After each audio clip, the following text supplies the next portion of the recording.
Hi, you are in for a special show today. Stay tuned, okay? Great. Voices of humanity, we need to hear your voices. We need to hear your voices.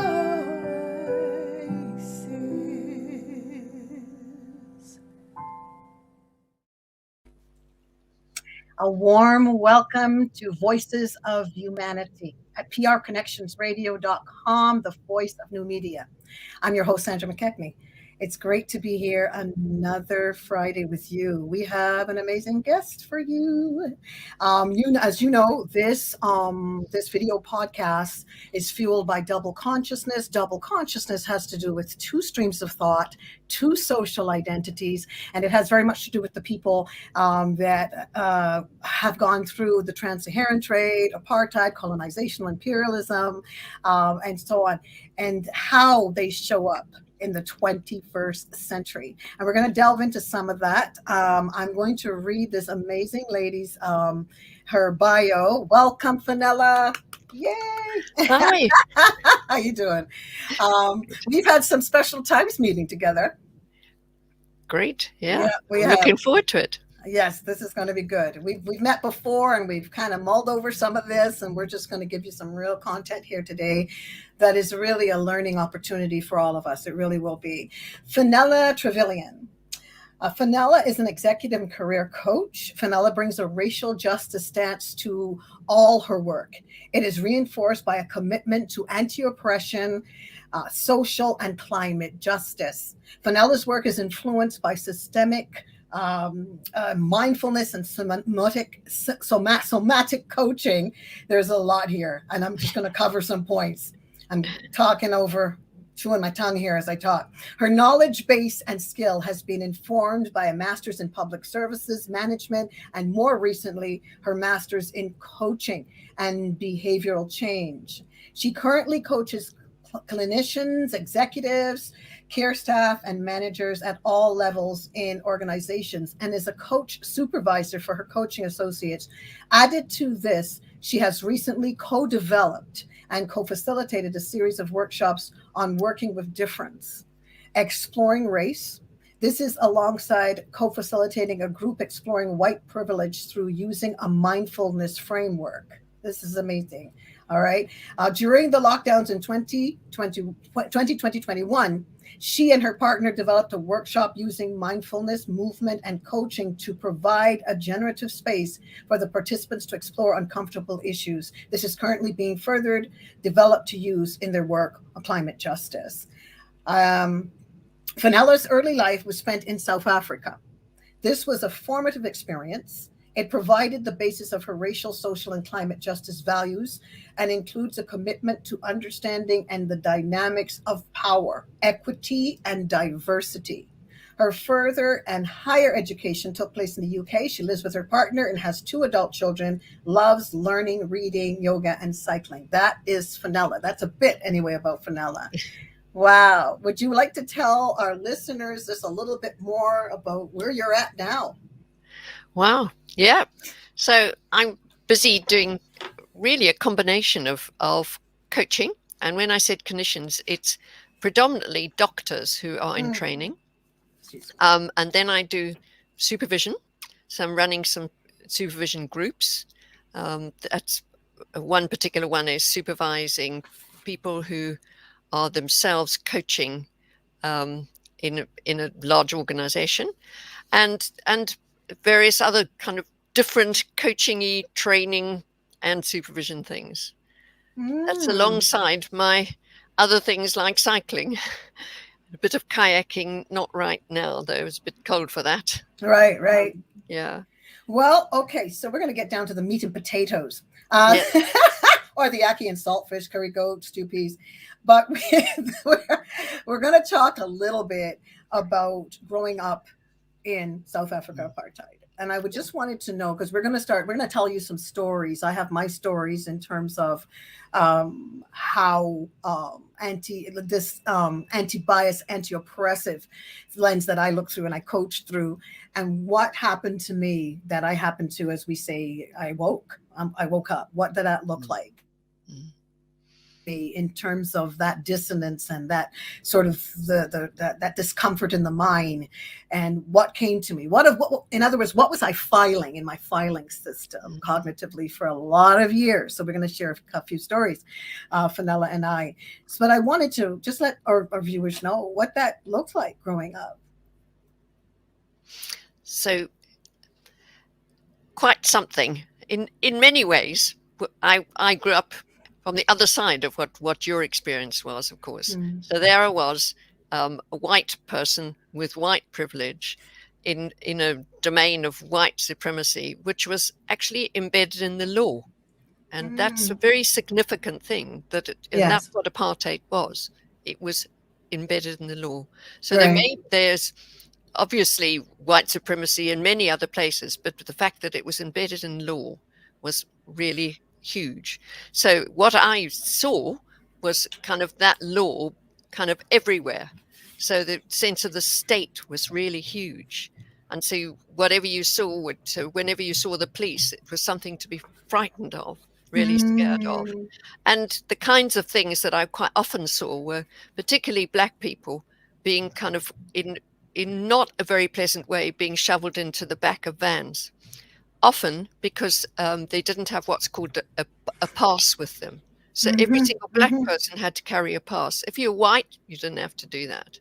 And so that, that sense of violence everywhere. So on a systemic level, on an interpersonal level, I told you a story about what it was like to just wherever you were, kind of silly thing, like when I was 8, I remember walking into the shop, a shop which was very busy. It was about 30 people on one side, and they were all Black. And on the other side, there was 1 or 2 people who were white. And immediately, the shopkeeper just turned to me to serve me. There I was, 8. And that's I just deeply remember that sort of, that feeling of embarrassment, really. And then one saw a lot of sense of violence. I saw it everywhere. It was just it was commonplace to see violence in one way or another, white people against Black, and mostly the police, really. The other thing that I wanted to say was actually there was a sense of in interpersonal relationships. I mean, a lot of people say to me, "Oh, you're terribly political." And actually I am, because as soon as you walked in the room, you knew what everybody's politics was. And you had to be really careful navigating that, and in terms of raising the conflict. And that was just not easy. So, just one of those things you grew up checking for all the time. Wow. And so did you actually experience the protests and the loss of lives? Because there was quite a lot of that. Indeed, there was. Yes. So I wasn't at Sharpeville, but I remember, the kind of the incredible shock. I remember reading about it and that complete sort of overwhelm. Yes. And of course, you see, we weren't allowed. I mean, protests were something that were illegal again. And so people did it often in a spontaneous way. I was at one protest as well, that what we did was we protested from just inside the university, because it was 10 years since Black people were not allowed to go to the university in Johannesburg, which is where I grew up. And you were sorry, I was going to ask you, and you were for the cause. Oh, of course, of course. And the police would just come and agitate, and just every so often drop kind of those kind of smoke bombs of one sort or another, or it was just very difficult, and they created an atmosphere of fear and violence, and that was always around. Wow. So it's just something you kind of grew up with. So there was the sense of, as you grow up, you want a sense of trust, of safety. And it was only like that once you were kind of in your own home. Or I was lucky enough to have my grandparents who lived on a farm. And actually that was lovely, because quite often would have Black people and their families visiting, and that was a place of safety for them and for us too. So that had a different feel to it. So I don't know, has that helped you at all? No, it does. When you think of safety, though, in terms of were you afraid of the protesting? What was that happening? Like, you're young, right? So how did you feel, like, really? Well, I remember feeling terribly frightened because, part of the issue is, I mean, let's face it, the experience of Black people, their own personal experience, and a white person is completely different. Yes. But once you were part of the cause, you knew that there was you just didn't know what would happen to you once you got picked up by the police, and people would just disappear. And certainly Black people did just supposedly disappear. Nobody knew, what happened to them. And so that does give you are living in a climate of fear. And I was on, in a slightly safer place being a white person. But once you were seen to be part of the cause and against the government, that was very difficult.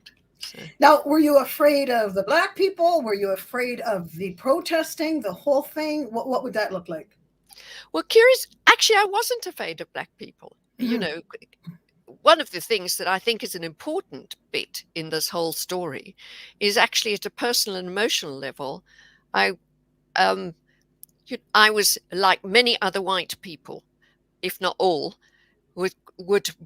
I grew up with a Black carer who gave me a lot of my care, much more than my mother ever did. So there was a kind of curious intimacy there. When I was upset and scared about things, I would go to her. So, I've grown up in this way of feeling that sense, and it's of safety. Is that like a nanny or? Yeah. Okay. And, I know. It's typical white. That's a mammy. You had a mammy. I'm just. I can say this to Fenella. So wow. So when did you ever have any? Well, I don't. That wouldn't have been permitted. Did you have a relationship in any way with any of the Blacks that were protesting? Did you have any? When I didn't personally, but actually, when I was at school, it was quite interesting. I remember in my earlier days. Of course, there was all the difficult feelings around, and I think quite a few people sort of were pro the government. But of course, you were very careful, again, as I said. But interestingly enough, I remember in my last year of school when people's guards went down, I remember a couple of quite close friends admitted that they were having relationships with Black people, which was utterly illegal. Yes, as you can imagine, a very, very dangerous thing to do. And you'd get followed. And I do remember it very powerful, her talking about holding hands with this Black guy, and that combination of Black and, different skin colors. Yes. And both of them looking at that and saying, I can't believe that this is illegal. Just having two different skin colors there in a hand. Right. So that was very powerful for me, really. And of course, we know it didn't start at about color. That was constructed so that we would have all of this mess between us. It had to do with nations, but it didn't have to do with skin color, because apparently way before it was 1685, back in the day, people were able to be with who they wanted to be with. Indeed. And something, but I always say somebody was with a cauldron in the kitchen stirring up. Yes, that's a perfect way to put it. Yeah. Stirring up some evils. I am fascinated by that story. And I'm going to pop one in for myself now. Years ago, we're talking about stories that happen to us that give us a discomfort in the mind. And for people that went across the trade, even in apartheid, even, individuals that Africans, everybody that came across the trade, whether it's imperialism and so on, we have stories that we're almost taught, shh, don't talk about it. Meritocracy, pull up yourself by your bootstraps already. Well, when I started to close that disconnect, how many years ago, 5 years ago, when I met W.E.B. Du Bois. I didn't meet him personally, of course. He's gone. Indeed. And another lady called Dr. Joy DeGruy. She's out there doing her work, and there's a video. I always push it. I don't even know the lady. I never met her personally, but her work is amazing. Dr. Joy DeGruy, post-traumatic slave syndrome. It's a video. It's still out there. It's about an hour and 20 minutes and change. Amazing. So anyway, and I watched it. I would did like you? you to, How was and it? it's fantastic. Really, really. Is it not? Brilliant. Every training I do, and I'm doing a few coming up, and I ask people to watch that just to set the pace, just to set the pace first, right?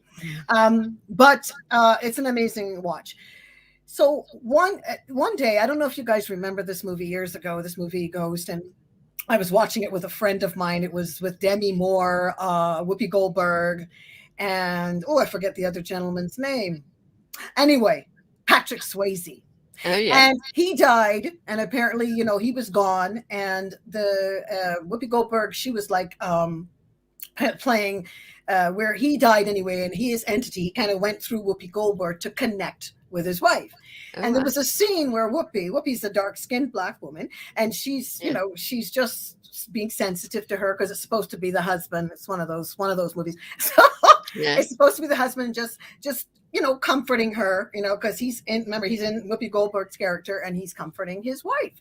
So there was a scene where you have the two hands on each other, and I was breaking bread and enjoying my time with a friend of mine. This happens to be a white gentleman, and he saw the scene came on, and he went, "I hate that."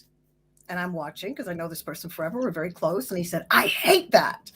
And then he said it again, and he said, "I hate that." I said, "What?" And he said, the black hand on the white hand.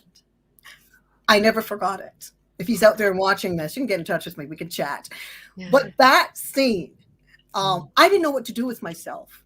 Their talk about discomfort. I didn't know what to do with it. I tried to pretend to be mad, but there was some real trauma being digged up on the inside of me. He hated the scene with the black hand on the white hand like this, doing this. It was visceral. He hated it. And those sort of things we filed, because I filed it, because I hadn't yet come to the awareness that I'm at now, closing that disconnect. And people think, if you don't talk about it, that it's not going to bother you. Well, it's like saying, what you don't know doesn't hurt you. Inevitably it does. And I've seen it over and over again in our trainings. But that story left me thinking that there was, again, there's that internal oppressed self. There's something wrong with me. Why would he say that? And then again, another friend said, another instance, someone said to me, if you washed all the black people, you washed them all, and you put them in front of me, he said, I could still smell that they were black. You can't make this stuff up. I'm telling you, it happened in my life. And in these trainings, Fenella, we have story after story. That's why I'm working on this thing. It's taken me a long time. This ebook called Is There Something on My Face? Because I told you the story about that. Yeah. Now, is there anything, when you're looking through, is there another story you have when you're looking through your eyes as a so-called white, growing up in South Africa? What else did you see that left you feeling discomfort? One of the things, it was more about what I read. So when I was really quite young, I'm thinking back, we always had a newspaper in the house. And I remember, I think I was, again, really quite young, like sort of 7 or 8, reading about hanging figures. Goodness knows why, but I found myself thinking, God, this is quite a thing. So how many people had been hanged that year? And it was something like 350 black people and 2 white people. And I know that I know that that's about somebody else's experience, but I remember having a kind of visceral feeling, because I didn't believe in hanging anyway, but that thought of it, that was really a very first really powerful thing, me realizing that was what kind of systemic racism was all about, really. How is it that happened? And of course, there were loads of other little things that I remember, Yeah. but that was quite a visceral one, and I shall never forget it. Actually, What did the seeing the violence like? Are you literally seeing people hurt and abused, blacks that are in these protests?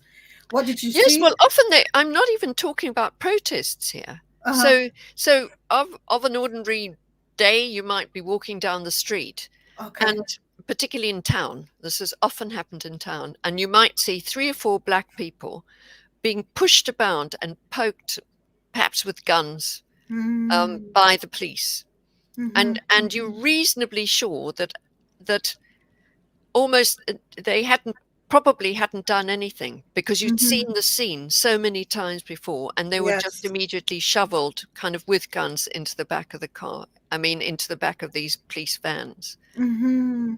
And so Mm-hmm. so it wasn't even at a protest. This was kind of normal day-to-day stuff that you would see. And I've And talked with other friends of mine, and they remember that viscerally too. was there greater violence? Did you see beatings or anything like that? Oh yes, yes, oh yes. I certainly Mm. had another occasion. I remember absolutely a guy who was, behaving perfectly gently, very politely to the police, and before I knew he was being beaten up. Yeah, that was not uncommon. So let's talk about your work, because I remembered meeting you in that little capsule. We Yeah. got together with a group of coaches. I had sort of challenged one of the coaches, and she invited me. I challenged them because I wanted to, as coaches, I wanted to really challenge how coaches. I didn't know there was other coaches that are really looking at this. What lens are we looking through when we look at blacks, and when we look at our indigenous brothers and sisters, especially, but any group, Latinx or Muslims? How are we approaching people without, you don't even, and we talked about this, you don't have to necessarily do it through words or language. It's how that we're spiritual beings. How are you acknowledging that individual? I think of blacks that went through so much, and built up some of the Americas. Hello, they built, and many other places too. But there were the stocks and bonds, the Wall Street, if you will. Mm. So how did that look for people? And I was saying in the capsule that you don't have to have a degree in history, just some basic knowledge as to how our indigenous brothers and sisters that fight their plight, what's happening there, our Muslims, what's happening in Latin America, what's going on, and how they see themselves in terms of heritage and ethnicity. So and Fenella did something that I thought, wow, she's interesting. And I wanted to connect with her. And so we did. But she started to talk about, I'm going to paraphrase it, but she was saying that she sort of was giving it off like she doesn't want to just come and sit and discuss another discussion, but she kind of wanted to roll up the sleeves. What are we doing? Like, what exactly are we doing about this imbalance of power? Did you want to expand on that a little bit? Yeah, I think that the thing that completely shook me when I was doing my coaching masters. I mean, it was a wonderful course in masses of ways. It was very experiential. But this whole issue of color blindness was apparent everywhere. And in fact, we did have 2 people on our course from Africa. And I cannot recall anybody saying anything about difference. And how was that? How did they experience that? And there was no conversation at all. I think things are different now, but it wasn't that long ago, 3-4 years ago that I finished. And I think for me, the whole idea of the color blindness, and also this idea of everybody's equal. So in fact, I was just remembering the other day that I was in a big group of people, and there was this quite well-known coach. Lots of people know him. He's done lots and lots of work with big organizations. And I was quite concerned about a couple of things that he said that left me feeling disturbed, because I thought I could sense a sort of color blindness and a blindness to any kind of difference, to be honest. Okay. So, any intersectional difference of any sort. And so I asked to meet him, and I spoke to him, and I just tried to draw it out generally. And he just went on and on saying, I treat everybody equally. I treat everybody the same. Uh-huh. And I think that really brought it home to me, because actually as coaches, even though we have this idea of being unconditional positive regard, which is that Rogerian phrase that we all have, that can slide into being we treat everybody the same. And one of a key issue for coaches is being very present with people and being present with everything that they're showing up with. And I think our part of how you see somebody showing up is everything you see about them, you hear about them, you use every sense. And if you can't see difference, or if you can't admit it, because once admitting it introduces some very, very difficult things into the room. Well, it's not difficult. I don't find it very difficult, but people are find it very hard to talk about difference, and particularly if we're talking about skin color. And I think it's Layla Saad said, what insult it is, this color blindness, because it's an erasure. So it erases all sorts of significant, important things about that person. And there's that bit of me thinking that is, surely that's not good coaching, because what you should be doing is taking on board all the data you have in front of you and finding a way to navigate in the most easy way possible, to navigate those differences, to understand them, to share them, and understand what their meaning is. Because coaching is all about working with meaning, isn't it? And absolutely. somebody's sense of belonging. And if you don't get that onto the table, then I think, as you can hear, I'm a little bit critical about what sort of coaching is that. Anyway, does that answer your question a bit? It does. I'm going to just ask you a question now. In your, we were going to make this a little spicy and prickly, but in your feelings, when we're talking about dissonance, how do you see? I know we're all pushing back against a lot of multi-generational stuff that was passed to us in terms of bias. And when you look at Blacks, how do you see them? Black people. Yes, Black people. Well, I must admit, I'm feeling quite a sense of release, actually, because I think a while ago, and certainly certainly before George Floyd was murdered, that was a real turning point for me, because it was a real aha moment, because I suddenly realized I had a sense of relief and release and energy, because I could be speaking to people as people rather than kind of being caught up in that whole discourse of I'm a Black person, you're a white person, and all the issues that arise out of that.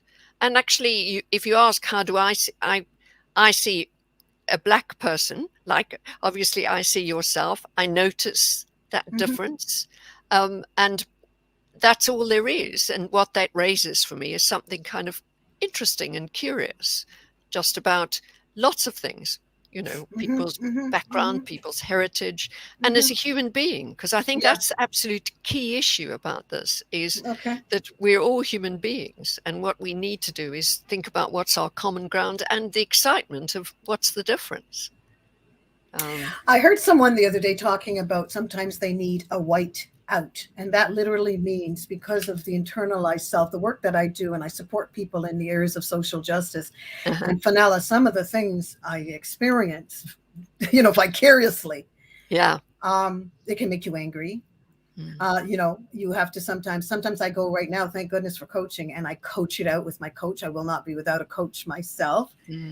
And so my thing is, and I heard this person saying, because of all that they go through as a Black person, they literally sometimes need a white out. You know? And as much as I have my sister girls that are white, lovely ladies I've known for over 20 something years. But sometimes I need one myself because the work is so dense, and it really affects you. Right. So when I'm thinking of you, have you had what our viewers would love to know, I'm sure, I'm pretty positive, in terms of discrimination? Have you been on the other side of that? You've seen it? How have you felt? Have you been delivering discrimination? Have you had that experience in your own life? Yeah. Yes, and I mean, it's interesting, this whiteout. I'm not sure if I really understand it, but it's when it's too much, in terms of when we feel what overly there's an oppressive experience that you keep having. It's the micros and the macros, if you will, and you feel you need. I don't see no white people today. Okay, you know what I mean? Yeah. It can be like that. That's genuine, especially, and a lot of people may not feel that way if their hands aren't in the work. It can be like that, and that's a genuine feeling. The same way I would, when someone came on my call the other day and they said, "Oh, well, I was so offended when you say that about implicit bias. I don't have any biases." And I'm looking at this person, and I'm trying to just calm myself and go back to no bias 101, and just, try and speak to this one, because they were really offended that I suggested such a thing. I have no biases at all. And I thought, wow, as you come through a womb, if it's via a petri dish, whatever, we have biases. And I had to go back to just the elementary stage there to do that. But there is, because what we don't know can inevitably hurt us. Right? Because in the corporate world, there's so much of this bias. Like, everybody should get a cultural audit of some sort, because people aren't really aware that they're treating people a certain way, So that's why I was saying to you, are you able to recognize in your own life that, have you looked at your own life that way, had that awareness? Yes, absolutely. And I think, it's interesting you talk about corporate, actually, because I was with a group of people the other day. They were kind of half the people were Black, that were there, and all coaches, and their experience in corporate world, and the kind of nodding to and of course they always called it inclusion and diversity, which troubles me, actually, because that only deals with things in a passive way. Because I think we also need to look and understand what the power dynamics are there. But still, I suppose, at least if it begins to get the debate onto the table, I think that's a good thing. And for sure. Yeah. And I was so interested, actually, at the experiences, particularly that these Black people had were horrendous. But the thing that mostly interested me was I realized how angry I was, and I kept on thinking, what's that about? And I think there must have been some, because they were so gentle and so compassionate and so polite about it, and I was wondering whether I was the person holding the anger, as I couldn't. I could hardly contain myself, because I wanted to talk about, actually, white, this is not going to change until white people start absolutely throwing up the mirror in front of us. And if I am, the one thing that I have found useful is with working with another group, with a group of white people, and examining our racism and examining our behavior. And that in itself was quite useful, actually. But you are right. There's that sense of feeling overwhelmed, really. But that's, anyway, I don't know. No. Yeah. Wow. I was thinking, there was a few things I'm thinking. When you're thinking, when I was on a show the other day, a wonderful lady, she interviewed me, and we were talking about, because I do this little hour training called Policing Implicit Racial Bias. And we got to her, and we just got on a conversation on her show. And we started to talk about how we see things, right? How our parents and so on. And she said, I said to my mom once, I asked my mom, and she's going to come on this show, I just loved her. She just laid it out. She says, I asked my mom, what would she do if I married a black man? Mm-hmm. And she said, her mom paused and she started to think, and she went, well, and then she said, oh, and she used her name. Say her name's Lucy. Lucy, I would just die. I really would just die, Lucy. And she was so, like, she was on point. I could almost see her mother. But what that triggered for me as I am doing these learnings is, listen, do you know why? See, there's a backstory to that. Why would your mother just die? We can make our own choices. You can decide who you want to marry out here, right? Mm-mm. That's not the thing. But why would she just die?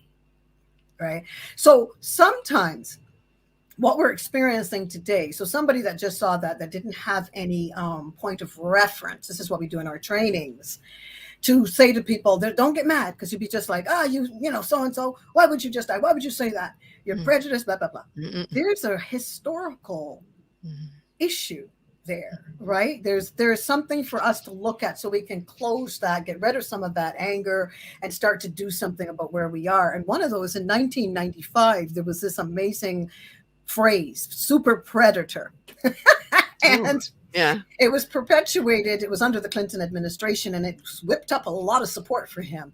There was a professor that wrote this article on called the super predator thing. Mm-hmm. And as you know, a super predator, I mean, a lion, a hawk, out to destroy and their prey. So he predicted in this article that tens of thousands, hundreds of thousands of these super predators, and who were super predators? Blacks, indigenous, Latinx. These were the super predators, especially blacks. Wow. So now his prediction failed. Mm-hmm. All right. He was from Princeton U. His prediction failed, and he apologized. There's a video out there of him apologizing. But I put forward, Fenella, that the poison's already in the cookie. It didn't work. It wasn't right. It wasn't true. But these super predators, that whole theory, that's already out there, right? As to how people subliminally look at a black man. And so that never goes away. And every time, you mentioned before that the law afforded you rights. The law does not afford in apartheid, in the uprisings, via slavery, the law does not afford us that right. The law affords us violence. Mm. So we don't get that privilege, So this is where, and again, there's another film. I was sharing it with this woman on the show as to why her mom would say, I would just die if you married a black man, and where it comes from. It was right in the core of who she was. So if she had gone and tapped into that somehow in terms of her cognitive dissonance and what that looked like for her, she would have found, like in our trainings, a number of white people come through and go, oh my gosh, because the awakening comes, that powerful dawning comes, where they're like, and the first thing they feel is guilt. That's a whole other thing. But it's a wonderful experience as we move on. But there's this whole film out here. It's called Birth of a Nation. Early 1900s, right? And Birth of a Nation. In Birth of a Nation, it's a silent film, of course. And in this thing, there are these black men in this film. Of course, it's white men in blackface because we didn't get those roles. Yeah, exactly. But it had this the black men looking they're eating chicken and they're just looking like they're violent and they're And there was one scene of a white woman sitting. She was just enjoying the lovely sunshine of the day, frolicking in the breeze, just doing her thing. And out comes this black man from the bush. Again, white man in blackface. And he's coming towards her. And she, those films. And then there's a cliff in front of her. And she runs toward this cliff and off she goes to her own demise. And this is touted as a piece of history. And the commentary was that this particular scene says that she would have rather jumped over to her own demise than to be raped by a black man. So these are the challenges that go through, these subliminal messages that go through, that perpetuate our men a certain way. How does that kind of sit with you? Well, it's I wonder. It's quite shocking for a start. So it's quite and of course the other thing I'm finding interesting is the assumption that this black man was going to rape Mhm. her. It was That's the fully other that. thing. Yeah. And I'm left thinking, and I do think the stuff is terribly important, though, and it's centuries old, Yeah. centuries. Yes. So there was a person in I think it's the 16th century. He was a Swedish doctor, I think his name will come back to me, where he did these classifications of how people are of different color, Mhm. and they behave differently.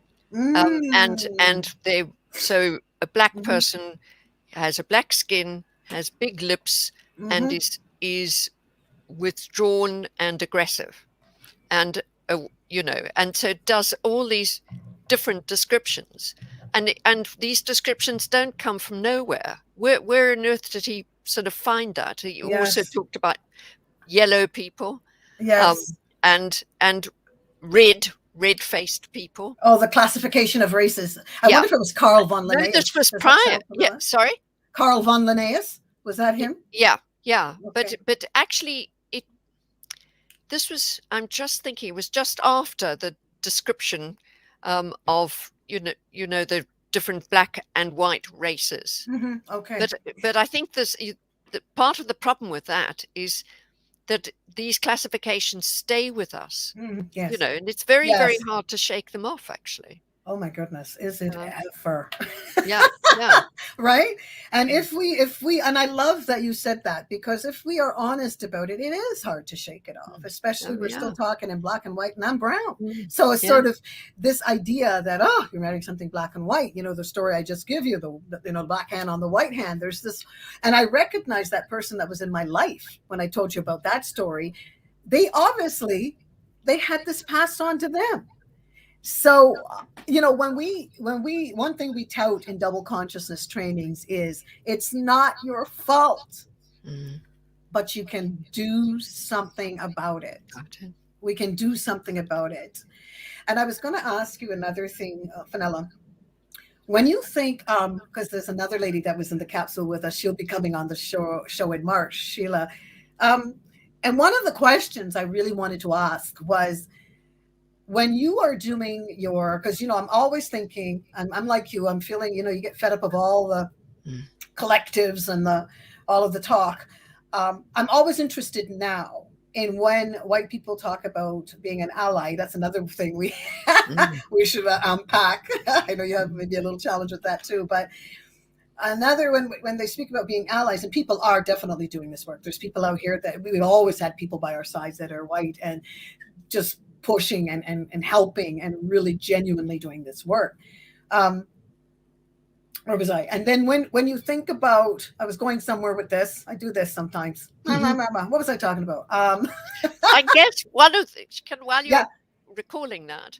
Yes. One of the things I think is important, just in terms of me, is that I've also got my biases, and as a white person, certainly one of it's that moment of I remember particularly on the underground, if somebody's sitting just near you, very close to you, and your purse is visible, it's quite. I have noticed in myself, if it's a young black guy, I immediately think I must get away, because I've assumed he's going to nick my purse. Yes. And but what's, I think, hugely important is to spend time noticing those things happening in you, those biases. Wonderful. Yes.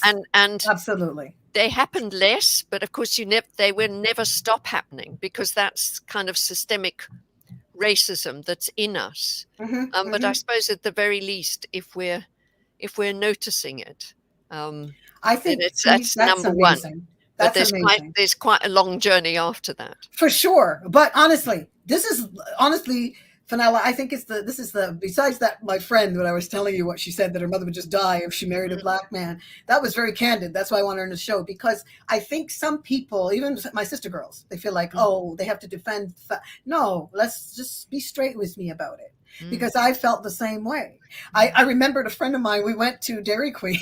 I'm sorry, I don't want to plug Dairy Queen, but do you know Dairy Queen? That's a place where you get some ice cream, right? Oh yeah.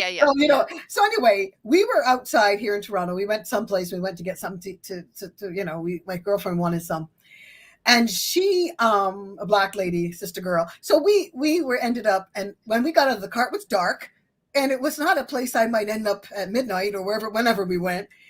And I got out of the car and I saw these black gentlemen with hoodies. And I went to her, oh, what are they doing? What are they doing there? And she said to me, what do you think they're doing? They're getting ice cream. So I said, I don't know. They look like they're going to case the joint, Yeah. And so she says to me, oh, I can't stand you, girl. I can't stand you. Why are you like that? Because I'm well assimilated, okay? Assimilated. So I thought for sure they're going to rob the place. Yeah. So I walk in, and were they there to rob the place? Of course they were there. No, Fenella. They were not there to rob the place. They were there to get ice cream. Ice cream. So that is great. I came out and she's giving me dirty looks like, that's what we do. We choops. So when I really got a hold of myself as who I was, when I woke, I recognized that story and I realized, oh my goodness, the same way you felt that way is the same way I would feel that way. Why? Because we were assimilated by massa to think and act that way. Both of us. So that's the same thing. So we're going to think I'm assimilated to be like you. It's like when I told my sister girls, I woke up and whoa, this is happening. And they were like, oh, come on. What's that all about anyway? We're good.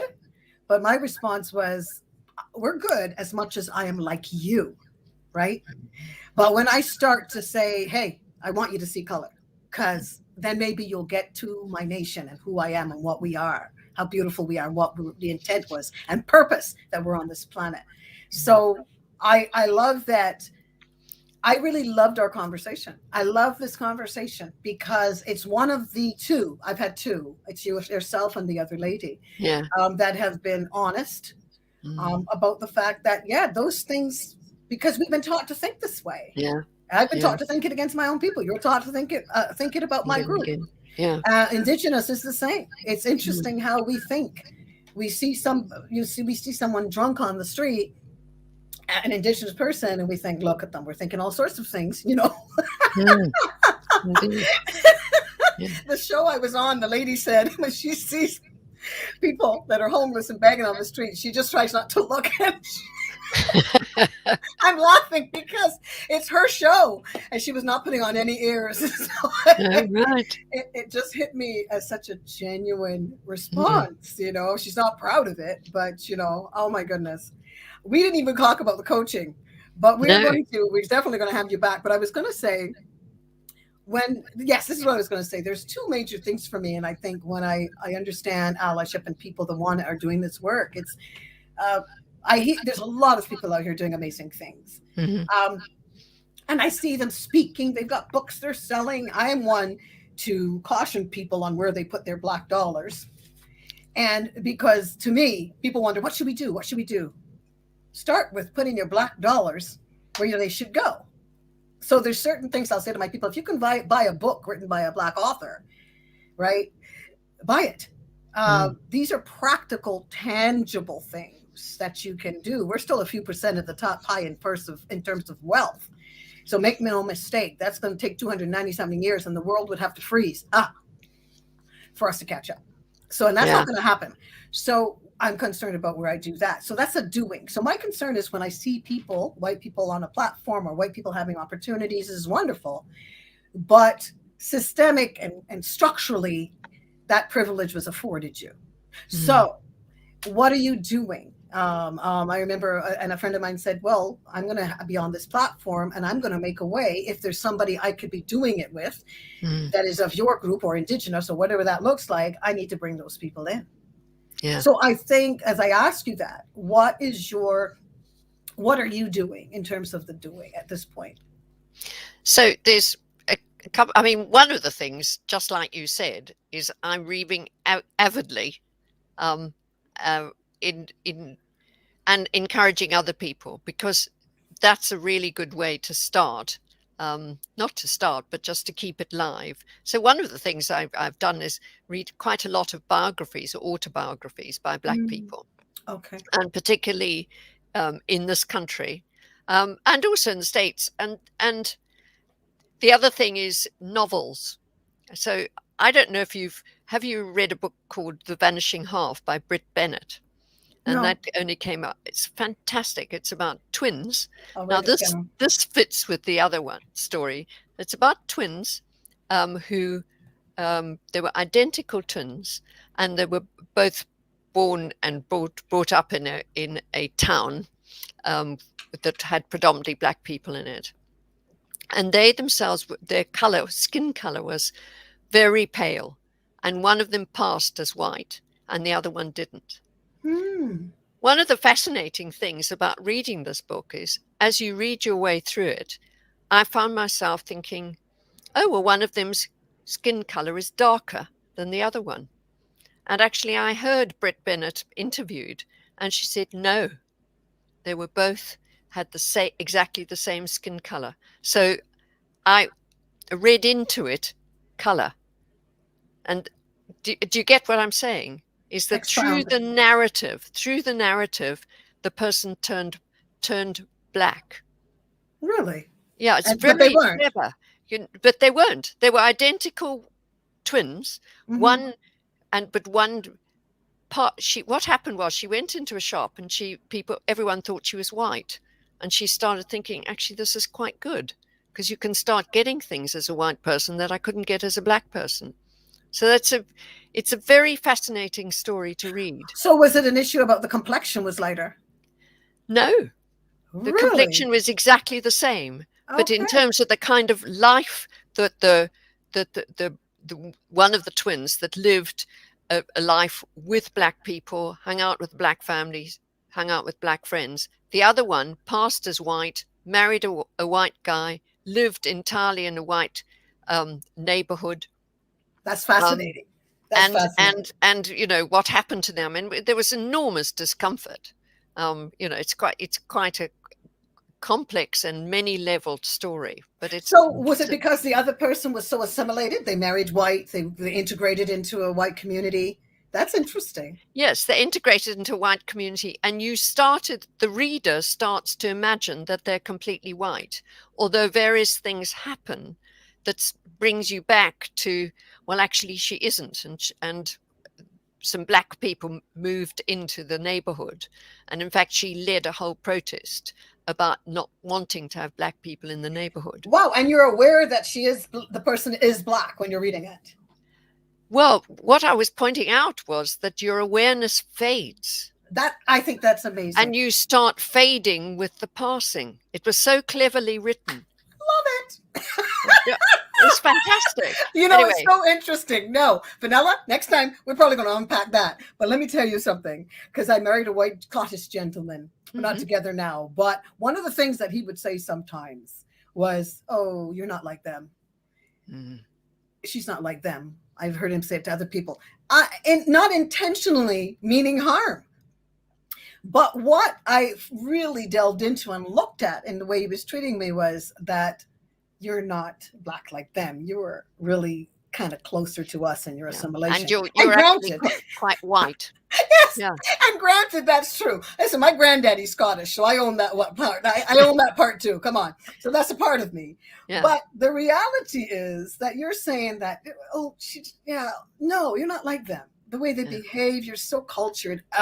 Like, what does that look like? So these are things. I love that. I've got to get my hands on that. The Vanishing Heart? The Vanishing Half. Half. Vanishing Half. That makes sense. Half of, the siblings. They were identical wonderful twins. Story. I need to get my hands on that. And next time we're going to talk about, what white people can do next. I've got to have you back because this is good, because we didn't cover any of that. Well, we covered a little bit, but we needed to get into some of that coaching stuff and different things. And I'd love to talk to you about the coaching, because that's really complex. Wow. Yeah, it sounds it. And I think we're going to book you back on, because so many people are coaching And people think they can coach everybody and anybody. And I think that your take on that would be huge. And I don't know if you can nutshell that the fact that should people coach everybody, if you can give us a little bit about that, I would appreciate it before we close off. I guess my feeling is that you know, if you're not cognizant of the differences and you haven't found ways to negotiate that. Because the big Wow. thing about any coaching is, how do you manage the contract at the beginning? How do you Wow. negotiate that? And actually, you have to be really careful, because it's a super sensitive issue. But you can't get it on the table unless you're open about it. Wow. So if people haven't done their work, no, I don't think they should. Amazing. Fenella, where, like, do you do workshops? Because you should. Yeah. Yes. So Yeah, I know. where so can people get in touch with you if somebody wanted to find you right now? How would they do that? Well, so my company is Fenella Trevillion Associates, but curiously, if you just Google Fenella Trevillion, there's no other one. I haven't met another Fenella Trevillion. Oh, this is You'd good. get there straight away, and you'd find my website. So, Really? yeah. Okay. And so can people literally, if they do Fenella Trevillion, can they actually book for you to have a time with you? Yes. Or Well, what they would find is get onto the website, and then they can contact me through the website. Really? Yeah. Fabulous. And Fabulous. anyway, so, and as I said, I have developed some training with various other people too. So, and we're beginning to think about how to roll that out. So the latest one was a pilot, and then thinking about how to roll it out. So you have been amazing, and I love this conversation, and I want more and more. Where am I going to find more Fenellas? So we're going to have to have you there are back. many more out there. Oh, Don't my you worry. goodness. Yes. Well, we are going to be right back in a moment. Okay. It was great having this time with you guys. Really great to meet you. And Hi there, I'm Sandra McKechnie from Double Consciousness. Double Consciousness looks like this: cultural sensitivity, cultural awareness trainings. I've been doing it for 4 years. We're going into our 5th year, our 41st time on Zoom, and we're doing it. Would love you to join us. The next thing that I do is I'm a certified life coach, holding space for clients in the areas of cultural awareness and sensitivity, right? So people that may have a challenge and they just want some space, a consultation, coaching opportunity to unpack implicit racial bias. Everybody's welcome, and we would love to have you in the trainings or book a consultation. And we have a free opportunity, 15 minutes, if you want to have a chat and get to know me and find out where you fit in that. The next thing that I do is I am a host for Voices of Humanity out of prconnectionsradio.com. If you want to be on my podcast and you're a fit, because it does have to fit with the show, has to complement the show and the network, I would love you to get in touch with me. And I'm also, from my heart, and I've always been a singer-songwriter, and I love this stuff. I love the singing. We put it in our trainings, our cultural sensitivity and awareness trainings. So sometimes I just sing just like this. You're all that I want. You are all that I need. And you brought me here when I can't find my way. You're all that I need. And you brought me here to pray. You should hear that with my keyboard player. It's to live for. Thank you so much for your time. I hope that helps you to know who Sandra McKechnie is. Take care. Bye for now. I just like her. great. Oh, this was fun, Fenella. It wasn't fun. I love it. It was informative, and I know that people got something out of it. Thank you so much for joining us. We're going to be connecting about a couple of other things, and about you coming back. It's good to book it now. I've really enjoyed it. I've really enjoyed being with you, and your Me questions too. And your enthusiasm. It's great. Thank you so Love much. It.